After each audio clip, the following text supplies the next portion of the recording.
Hello, my fear seekers. I'm your fear master. Nightfall is the perfect canvas to draw the outlines of a series of scary stories. As you settle in and close your eyes, let me take you to places where dark secrets are revealed. In the end, sleep will be your only companion. So before you turn off the lights and let the unknown wrap around you, take a moment to drop a comment and share where you're listening from. If you're enjoying the content, don't forget to like, subscribe, and hit the notification bell. These are tonight's horror stories.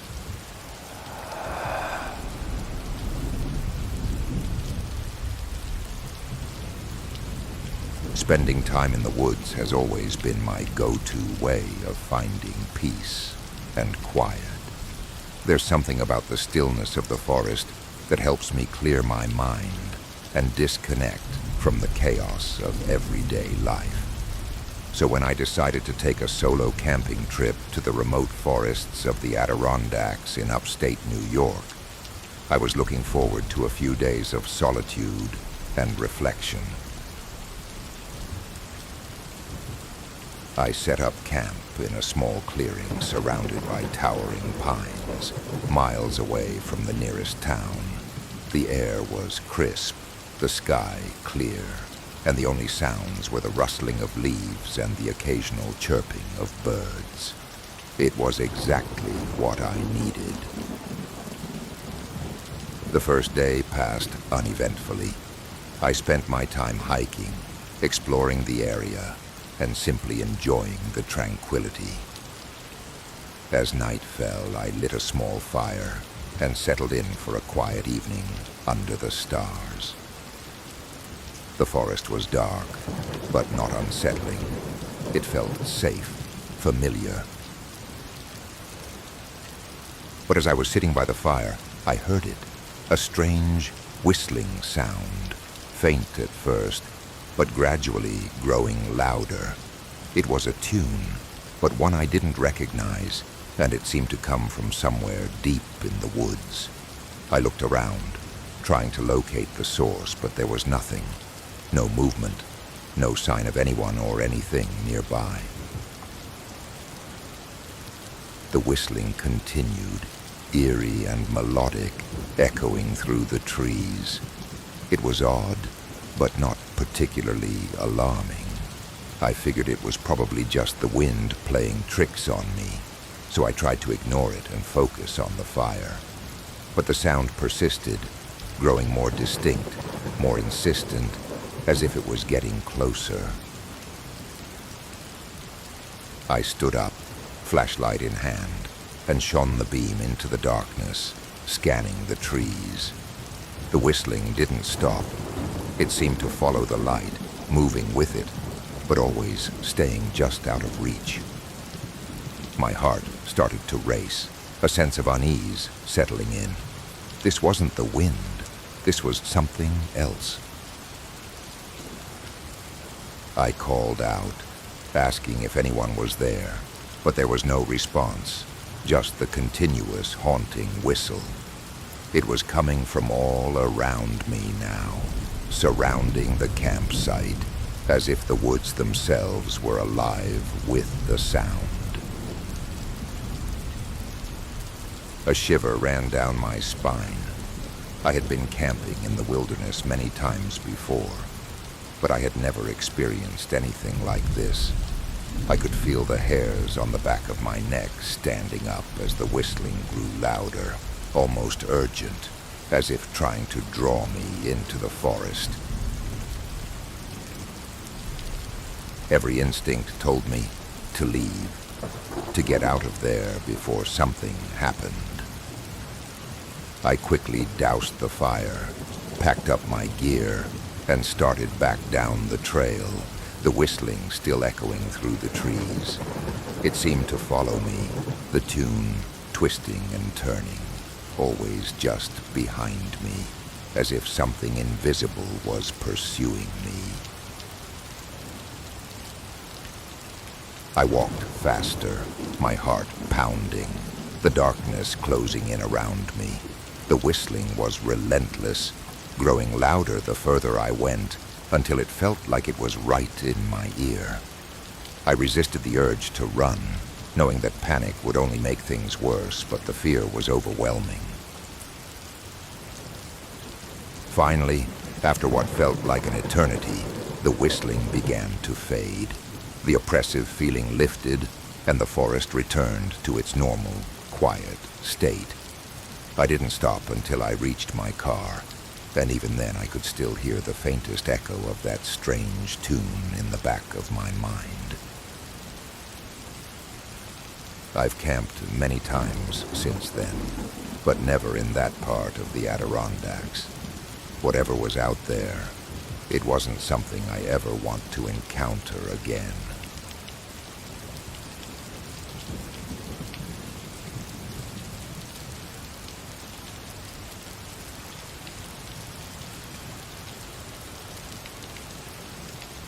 I've always enjoyed the solitude of camping alone. There's something incredibly peaceful about being out in the middle of nowhere, just you and the wilderness. This time, I chose a remote spot in the dense forests of Washington State, far from any trails or other campers. It was supposed to be a chance to clear my head, to escape the noise and stress of everyday life. But instead, I found myself caught in a night of terror that I'll never forget. I arrived at the campsite in the late afternoon, the sun casting long shadows through the thick canopy of trees. It was the perfect spot, quiet, isolated, and surrounded by nothing but the sounds of nature. I set up my tent, gathered some firewood, and started a small fire as the evening chill began to settle in. As night fell, I sat by the fire, enjoying the crackling flames and the stillness of the forest. The sky was clear, the stars twinkling above, and the only sounds were the occasional rustle of leaves and the distant hoot of an owl. It was exactly what I had been hoping for, a peaceful night alone with my thoughts. But as the fire began to die down and the darkness crept closer, I started to feel uneasy. The forest, which had felt so welcoming just hours before, now seemed to close in around me. The shadows grew longer, deeper, and I couldn't shake the feeling that I was being watched. At first I tried to ignore it, telling myself that it was just my imagination. But then I heard it, a soft rustling in the underbrush, followed by a faint, almost imperceptible sound, like something or someone was moving through the trees. I froze, my heart pounding in my chest as I listened. The noise stopped as suddenly as it had started, leaving me in an oppressive silence. I scanned the darkness with my flashlight, but the beam only illuminated a small circle in the vast blackness. There was nothing there, just trees and shadows. I tried to shake off the fear, convincing myself that it was just an animal, maybe a deer or a raccoon. But deep down, I knew it was something else, something that didn't belong in this peaceful forest. I decided to call it a night and retreated to my tent, zipping it up tightly and burying myself in my sleeping bag. But sleep wouldn't come. I lay there, my senses on high alert, straining to hear any sound, any movement outside the thin fabric of the tent. Then, just as I was beginning to drift off, I heard it again, this time closer. The same rustling, the same soft footsteps, moving slowly around the perimeter of my campsite. My breath caught in my throat as I listened, paralyzed with fear. Whatever it was circling my tent, moving deliberately, as if it knew exactly where I was. The footsteps stopped right outside the tent. I could hear something, someone, breathing, just inches away from where I lay. My mind raced with thoughts of what it could be, but none of them made sense. I was alone, miles from the nearest town, and there shouldn't have been anyone else out here. The breathing grew louder, more ragged, and I could hear the faint sound of something scratching at the fabric of the tent. Panic set in, and I grabbed the only weapon I had, a small camping knife. I held it tightly, my hands shaking, as I waited for whatever was out there to make its move. But then, just as suddenly as it had started, the noise stopped. The breathing, the scratching, everything gone, leaving me in a terrifying silence. I didn't move, didn't breathe, afraid that any sound would bring it back. I don't know how long I lay there, clutching that knife, too scared to sleep, too scared to move. But eventually, exhaustion took over, and I must have drifted off because the next thing I knew, it was morning. The sun was shining through the trees, and the forest was alive with the sounds of birds and insects. It was as if nothing had happened. But as I stepped out of the tent, I saw them, deep gouges in the ground around my campsite, as if something had been digging, searching. And there, on the fabric of my tent, were long, thin scratches, marks that hadn't been there the night before. I packed up as quickly as I could and left that place behind, my heart still racing as I drove away. I've never been back to that forest, and I don't plan to. Whatever was out there that night, it wasn't human, and it wasn't something I ever want to encounter again.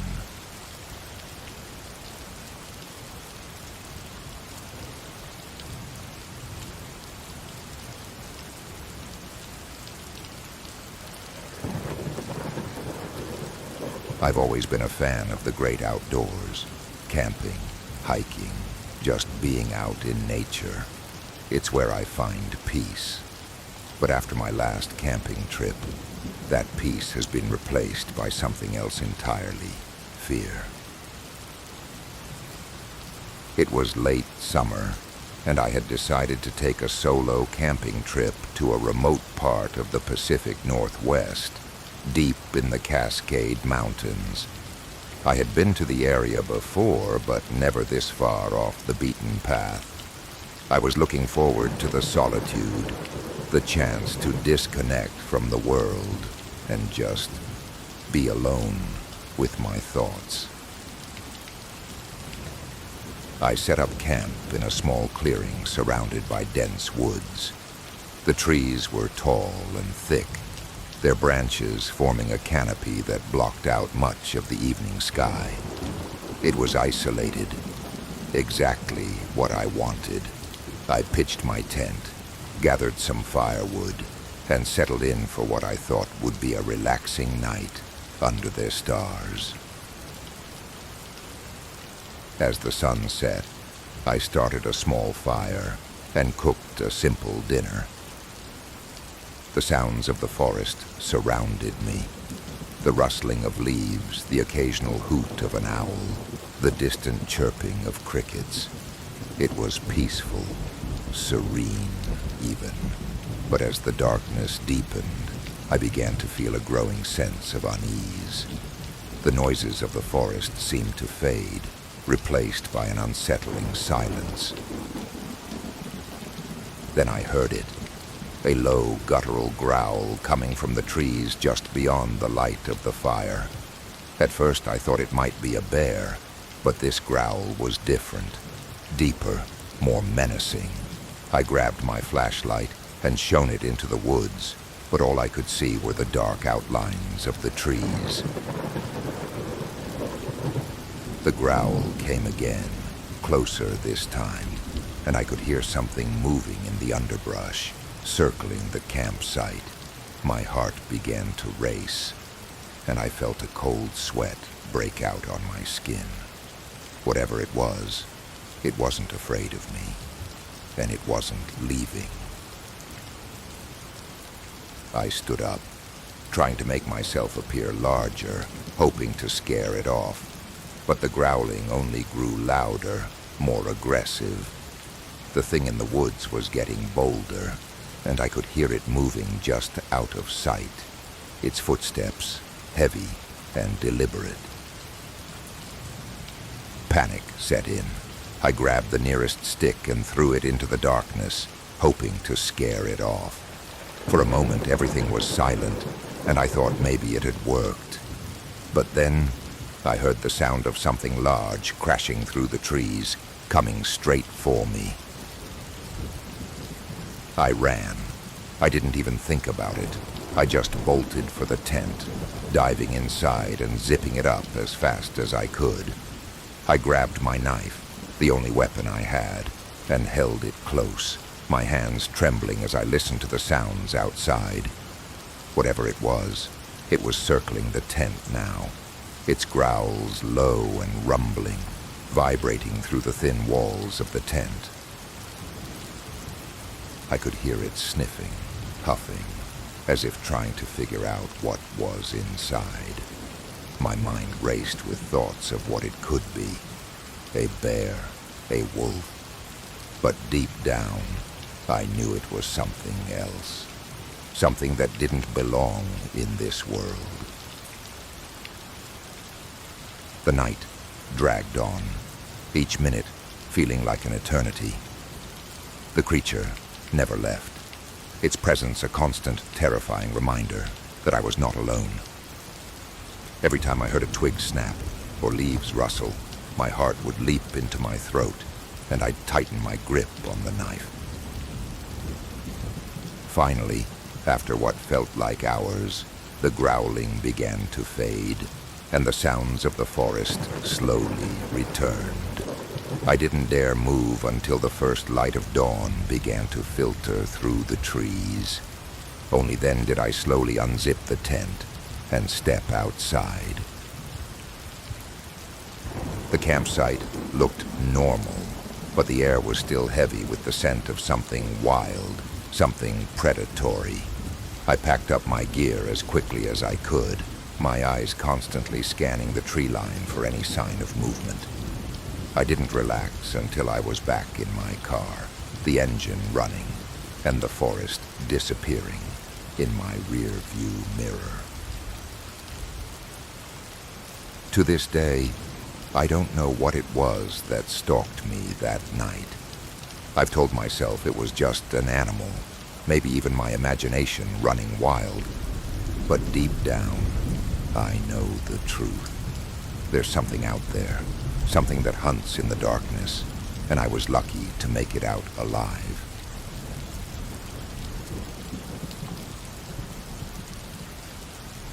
Hiking alone has always been my way of escaping the stresses of life. There's something incredibly freeing about being out in the middle of nature, just you and the wilderness. So when I decided to spend a weekend in the remote woods of northern Maine, I was looking forward to the solitude and the chance to clear my mind. The trail I chose was far off the beaten path, winding through dense forests and over rugged terrain. It was perfect. No cell service, no other hikers, just the sound of the wind in the trees and the crunch of leaves underfoot. I hiked for most of the day, enjoying the peace and quiet, until I found a small clearing where I could set up camp for the night. As the sun began to set, I built a small fire and cooked a simple meal. The night was calm, the sky clear and filled with stars. The woods around me were dark and quiet, and I felt a deep sense of contentment as I sat by the fire, letting the warmth and the stillness wash over me. But as the night grew darker, the atmosphere began to change. The once soothing sounds of the forest now felt eerie, as if the trees themselves were whispering secrets I wasn't meant to hear. I tried to ignore it, chalking it up to my imagination, but the feeling of unease only grew stronger. I finished my meal and put out the fire, deciding to turn in for the night. As I lay in my tent, the whispers seemed to grow louder, filling the air around me. It was as if the forest was alive, watching me, waiting for something. Every rustle of leaves, every snap of a twig made my heart race, and I couldn't shake the feeling that I wasn't alone. Then, just as I was starting to drift off to sleep, I heard it. A low, indistinct murmur, like voices speaking in hushed tones. The sound was close, too close, as if it was coming from just outside the tent. I froze, my breath catching in my throat as I strained to hear. The murmuring continued, growing louder, more urgent. I could make out words, but they were twisted, unintelligible, like a language I couldn't understand. The whispers seemed to circle the tent, moving from one side to the other, as if whatever was out there was trying to find a way in. I grabbed my flashlight and shone it around the tent, but the beam only illuminated the thin walls of fabric, revealing nothing beyond. The voices continued, an endless stream of eerie, incomprehensible words that made my skin crawl. Panic began to set in. I knew I had to leave, to get out of those woods before whatever was out there decided to show itself. I scrambled out of my sleeping bag, my hands shaking as I unzipped the tent and stepped out into the night. The woods were silent, the air thick with tension. I could feel eyes on me, though I couldn't see anything in the darkness.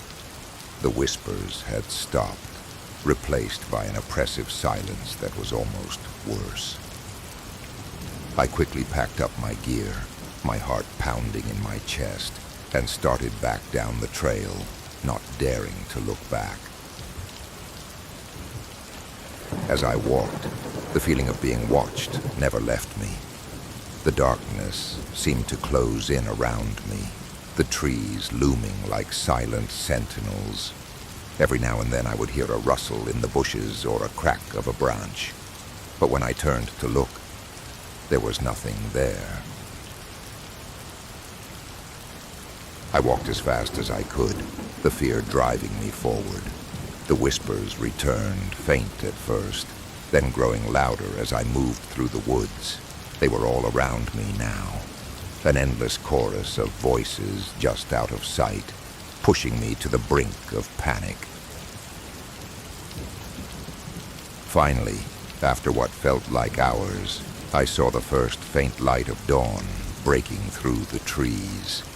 The whispers faded, the oppressive feeling lifting as the sky brightened.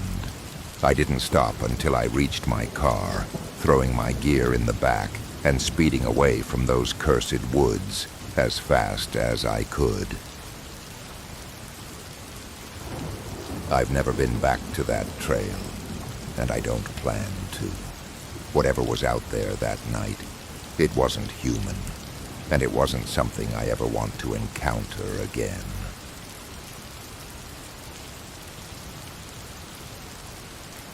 I've always been someone who enjoys the peace and solitude of the woods. There's something about being surrounded by nature, with nothing but the sounds of birds and the rustling of leaves to keep you company, that brings me a sense of calm. But after what happened that night, I'm not sure I'll ever feel the same way about the woods again. It was late autumn, and I had decided to spend the weekend at a cabin I'd rented in the Appalachian Mountains. The drive up was beautiful, with the leaves turning vibrant shades of red and orange, and the air crisp and cool. The cabin was secluded, tucked away in a small clearing surrounded by towering trees. It was the perfect place to unwind and escape from the stresses of daily life. The first night was uneventful. I spent the evening reading by the fireplace, enjoying the quiet and the warmth of the flames. The next day, I decided to go for a hike along one of the trails that wound through the woods behind the cabin.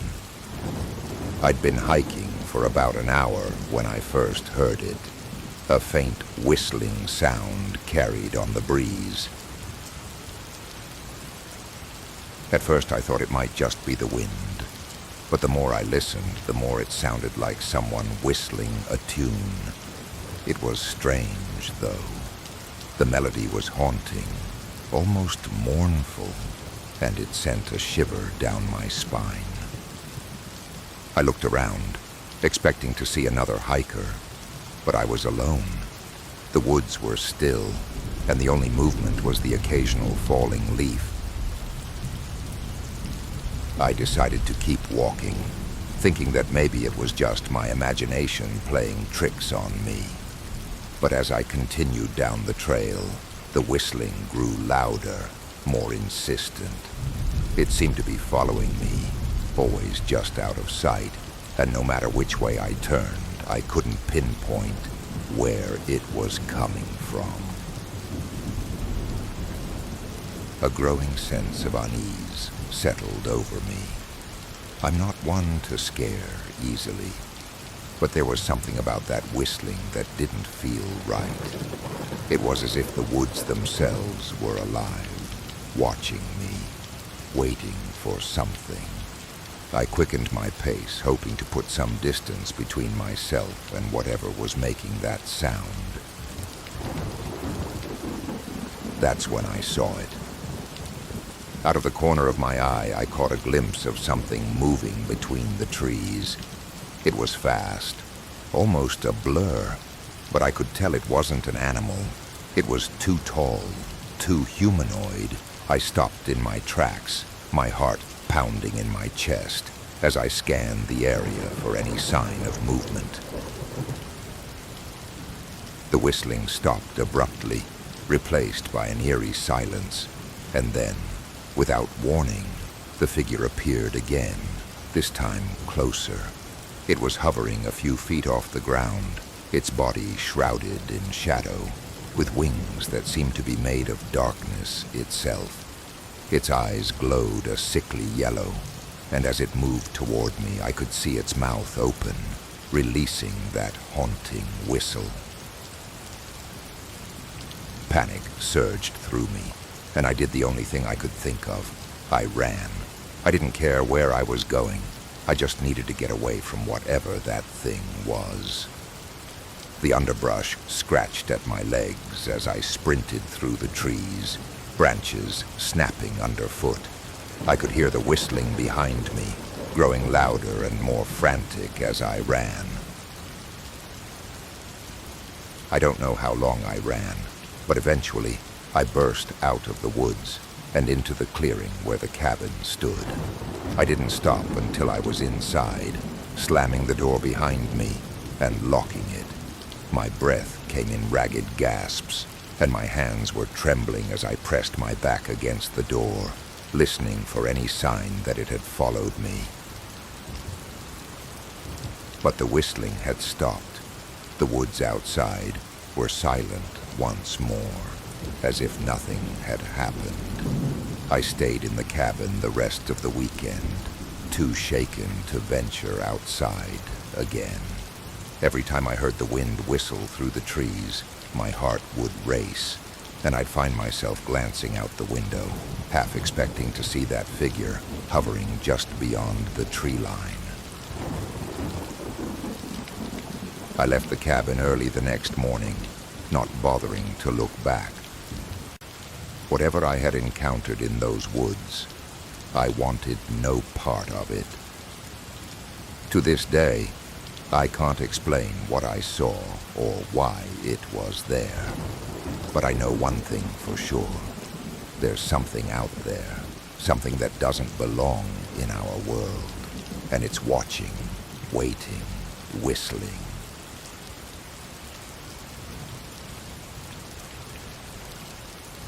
I was 17 when it happened. It was a summer I'll never forget. Not because of the typical high school memories of parties and friends, but because of something much darker, something that still haunts me to this day. I grew up in a small town in upstate New York, the kind of place where everyone knows everyone, and nothing much ever happens. My best friend, Jake, and I had been inseparable since we were kids. We did everything together, played sports, went fishing, you name it. That summer, we spent most of our days driving around town, looking for something to do, something to break the monotony. One evening, we were hanging out at the local diner, a favorite spot for us and our friends. It was just getting dark, and we were planning our next move when I saw it. At first, I thought it was a trick of the light, but as I blinked and looked again, it was still there. A dark figure standing just outside the diner, watching us through the window.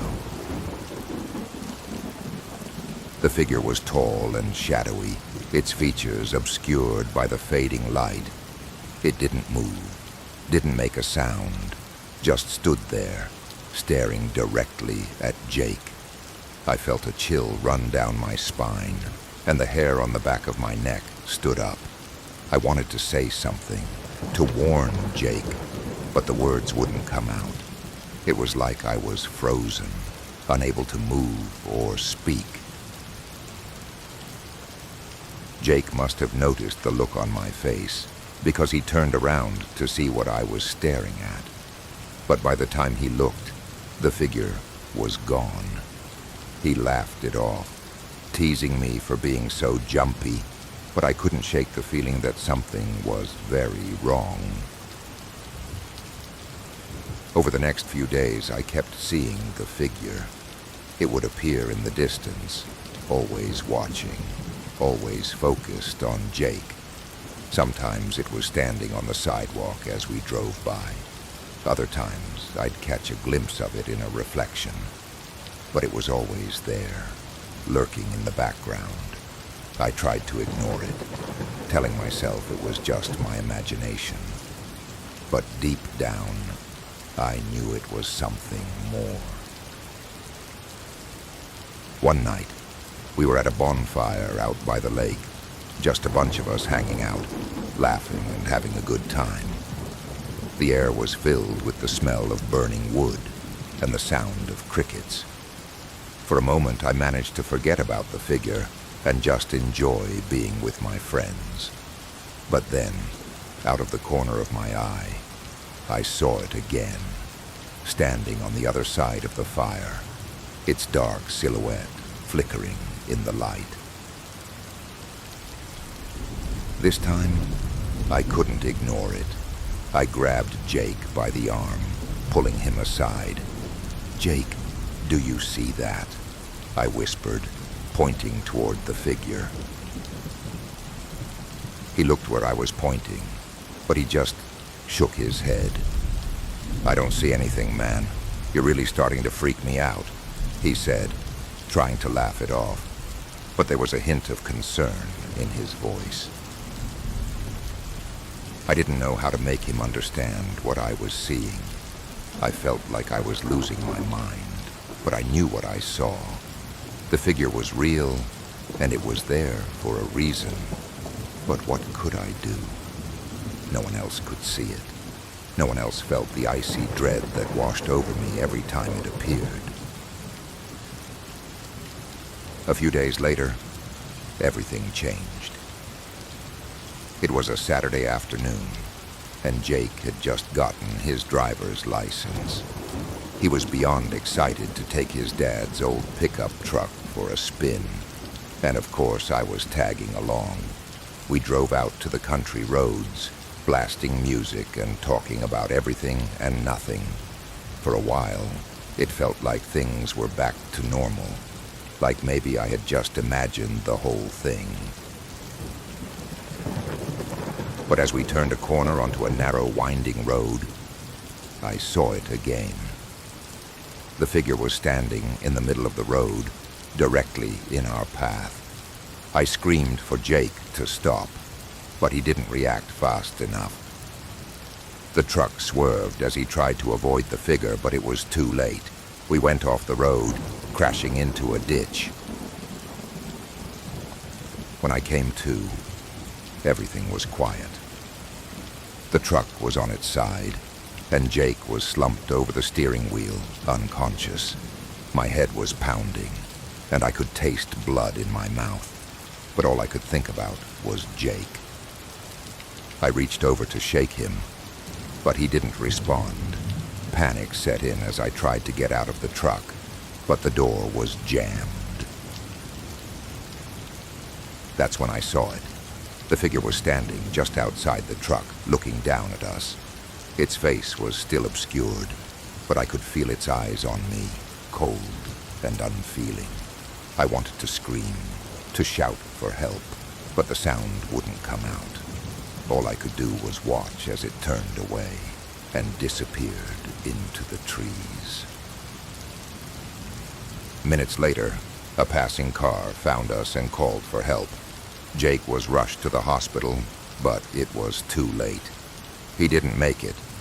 The doctors said it was a severe head injury from the crash, but I knew it was more than that. The figure had been there, watching, waiting for the right moment. And when it came, it took Jake away. I never told anyone about the figure, not even Jake's family. Who would believe me? But I know what I saw. It wasn't just a hallucination or a figment of my imagination. It was real, and it was a warning, a vision of death that I couldn't escape. To this day, I still see the figure in my dreams, standing at the edge of my vision, always watching, always waiting. I don't know why it chose Jake, or why I was the only one who could see it. But I do know one thing. Some things are beyond our understanding, and sometimes the darkness finds us no matter how hard we try to run from it.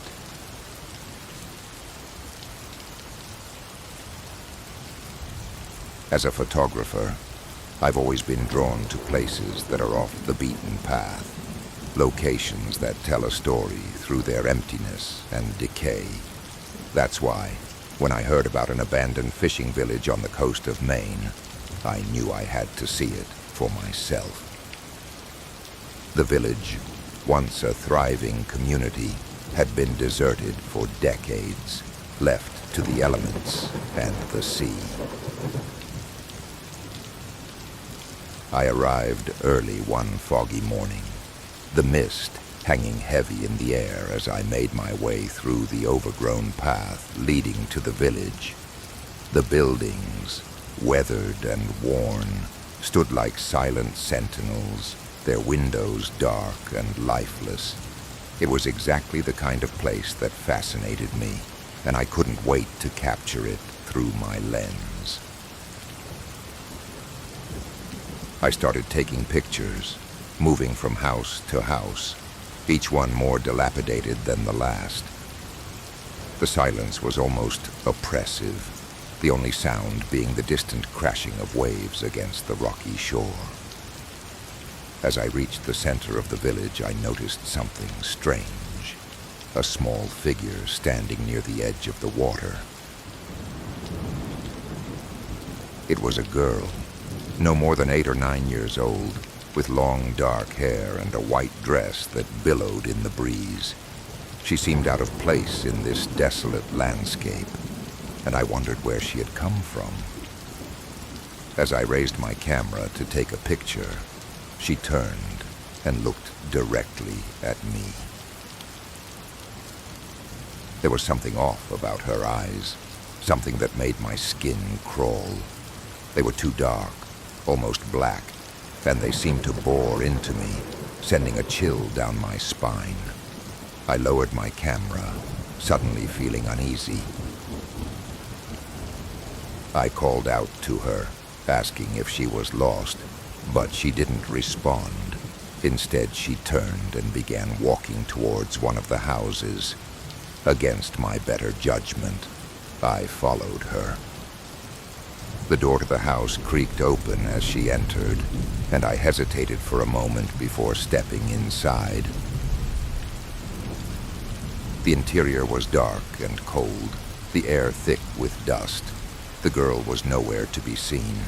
I called out again, my voice echoing off the walls, but there was no answer. I began to feel a growing sense of dread, as if something was very wrong. As I turned to leave, I heard a faint giggle, the sound of a child's laughter coming from somewhere deeper in the house. My heart raced as I followed the sound, leading me to a small room at the back. The door was slightly ajar, and I could see the girl standing inside, her back to me. I stepped closer, my hand trembling as I reached for the door. But just as I was about to enter, the girl turned again, and this time her face was twisted into a grotesque smile, her eyes black as coal. The temperature in the room dropped suddenly, and I felt a cold, suffocating presence wrap around me. Panicking, I stumbled back, slamming the door shut and running out of the house as fast as I could. I didn't stop until I reached my car, my heart pounding in my chest. I glanced back at the village one last time before speeding away. The image of that ghostly girl burned into my mind. I never went back to that village, and I never spoke of what I saw to anyone. But sometimes, late at night, I can still hear that eerie giggle echoing in the silence.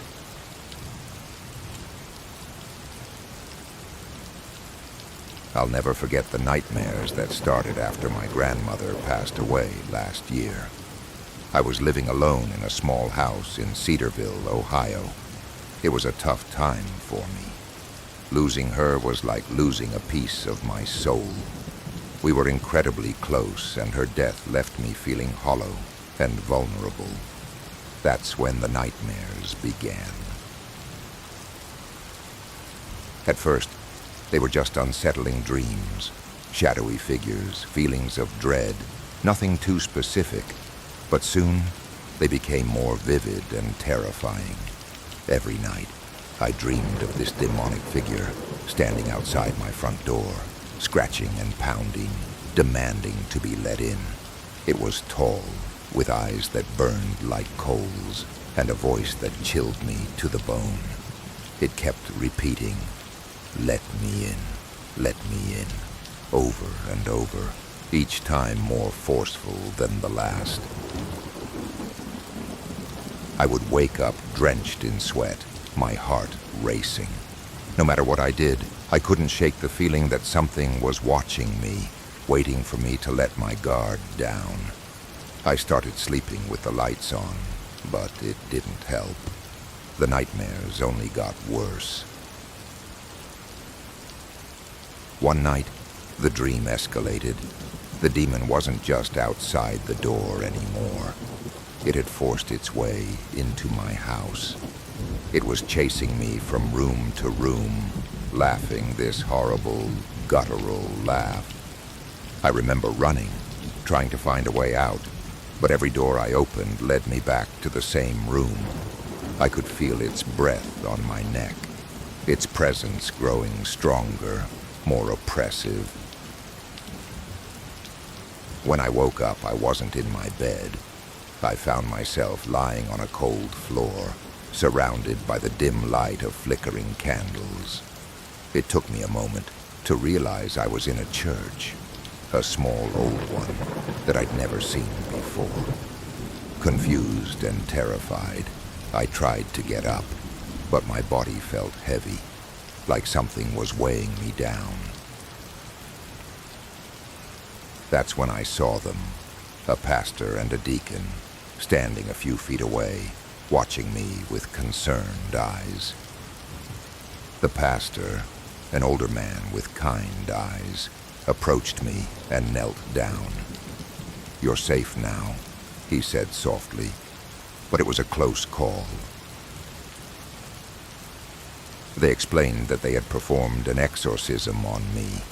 Apparently, the demon had latched onto me, feeding off my grief and vulnerability after my grandmother's death.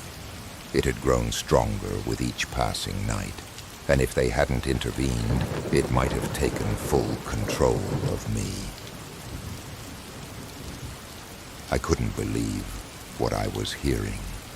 It felt like something out of a horror movie, but I knew deep down that it was real. The pastor told me that I was lucky my neighbor, Mrs. Thompson, had heard the commotion coming from my house and called them instead of the police. She knew something wasn't right and trusted them to help. Since that night, I've never had another nightmare like that. I moved out of Cedarville a few months later, but I'll never forget what happened. The fear still lingers in the back of my mind, and I don't think I'll ever feel completely safe again.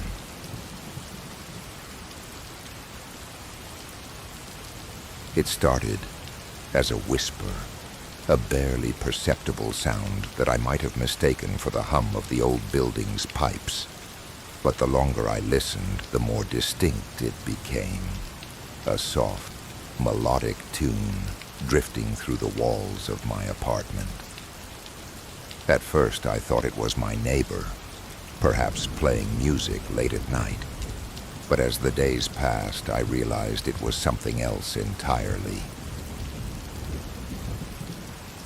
The music was subtle, almost soothing, but it was there at the strangest hours, late in the night when the world was asleep, or in the early morning, just before dawn. I would lie in bed, straining to hear it, feeling a strange sense of calm wash over me, despite the oddness of the situation. But there was something unsettling about it, too. Something that tugged at the edges of my mind, reminding me that this wasn't normal. One night, unable to sleep, I decided to track down the source of the melody. I walked around my apartment, pressing my ear to the walls, trying to pinpoint where it was coming from. It seemed to emanate from everywhere and nowhere at once, a haunting tune that lingered just out of reach. I found myself drawn to one particular wall in the living room, an old cracked section of plaster that I had always meant to repair but never got around to. The music seemed stronger there, clearer, as if it were calling to me. Without thinking, I reached out and ran my fingers over the rough surface, feeling a slight vibration beneath the plaster. Curiosity got the better of me. I grabbed a hammer from the closet and began to chip away at the plaster, a sense of urgency driving my actions. The music grew louder as I worked, until finally a section of the wall crumbled away, revealing something that shouldn't have been there. A door. It was an old wooden door, hidden behind layers of plaster and paint, its surface covered in dust and cobwebs. My heart raced as I stared at it, unsure of what to do. This door hadn't been in the blueprints when I bought the apartment, and as far as I knew, it shouldn't exist. But the music was louder now, unmistakably coming from behind that door. I couldn't ignore it. With trembling hands, I reached for the handle, half expecting it to be locked.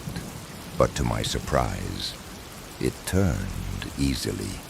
The door creaked open, revealing a narrow, dimly lit passageway that led deeper into the building. I hesitated for only a moment before stepping inside, the melody guiding me forward. The passageway was narrow, the walls closing in around me as I moved further in.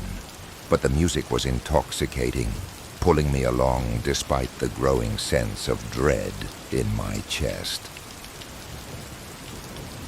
At the end of the passageway, I found a small room, almost like a forgotten chamber lost within the building's walls.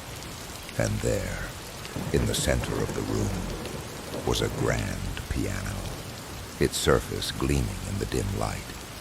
But what truly caught my attention was the figure sitting at the piano, an ethereal woman, her fingers gracefully dancing across the keys, her form shimmering like mist in the morning light.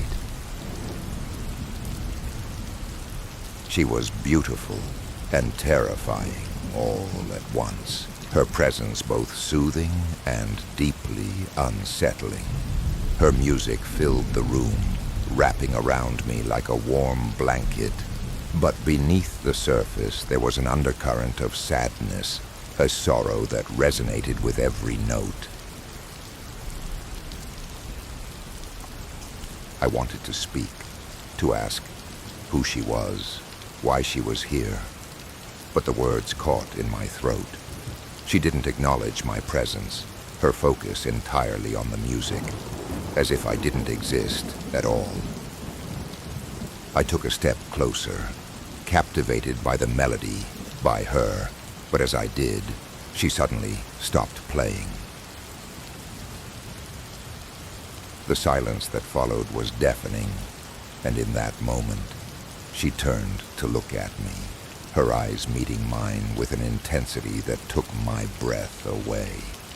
They were filled with a deep, ancient sadness, and I realized with a start that she wasn't alive, not in the way I was.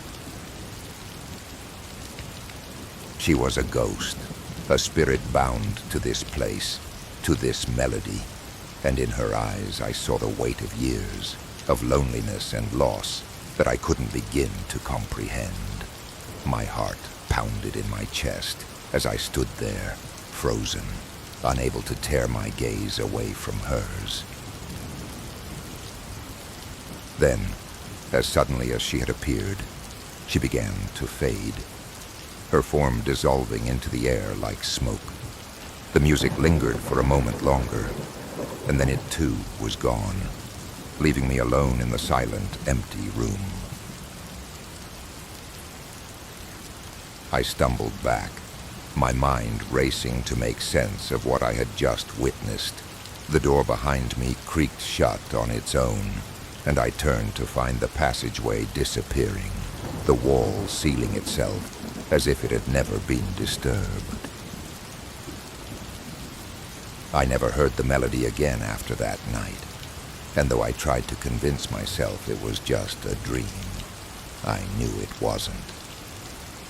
The memory of her, of the music, and of the sadness in her eyes haunts me still. I don't know who she was or why she was there, but I do know one thing. I'll never forget the melody in the wall.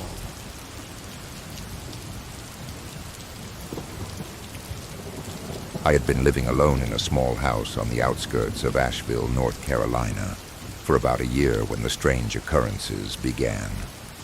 The house was old, with creaky floorboards and doors that didn't quite fit their frames, so at first I chalked up the odd noises to the usual quirks of an aging home. But as time went on, I realized something else was happening, something I couldn't explain away so easily. It started with small things. Objects weren't where I remembered leaving them. A book would be on the table one moment, and the next, it was on the floor. I thought maybe I was just being forgetful, but the frequency of these incidents made me doubt that. Then, doors started closing on their own, sometimes with enough force to make the walls tremble. I'd hear footsteps in the hallway late at night, but when I got up to check, there was no one there. I tried to ignore it, telling myself it was all in my head, but the activity only increased. One evening I was sitting in the living room when the lights started flickering. At first it was just a slight dimming, but then they went out completely. I was left in total darkness, and for a few moments everything was eerily silent.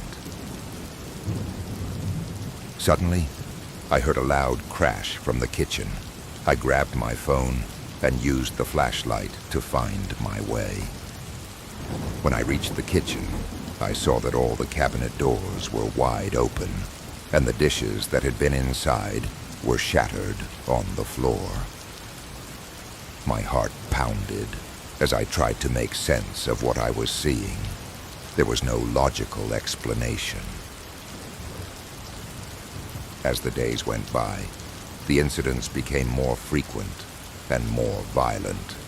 I would wake up in the middle of the night to the sound of heavy objects being thrown across the room, but when I turned on the lights, everything would be in its place, except for a few things that had moved slightly, as if by an unseen hand. It felt like something was toying with me, testing my limits. One night, I had enough. I was lying in bed when I felt a sudden pressure on my chest, like something heavy was sitting on me. I couldn't move, couldn't breathe. Panic set in as I realized I was being held down by something I couldn't see. Just as suddenly as it started, the pressure lifted, and I was able to gasp for air. I knew then that whatever was in my house wasn't just a figment of my imagination. It was real, and it was getting stronger. I reached out to a local paranormal investigator, desperate for answers. When they came to the house, they immediately sensed the presence of something malevolent. After a thorough investigation, they concluded that an unseen force was attached to the property, feeding off my fear and growing more powerful with each passing day. The investigator performed a cleansing ritual, and for a while, things seemed to calm down. But I couldn't shake the feeling that it wasn't over, that the force was just lying dormant, waiting for the right moment to strike again. Eventually, I decided to move out, leaving the house behind with all its dark secrets.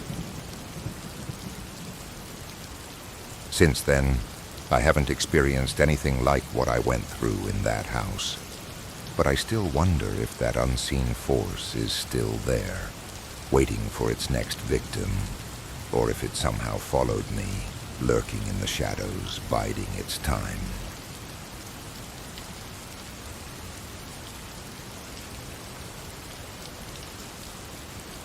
Well, that was creepy.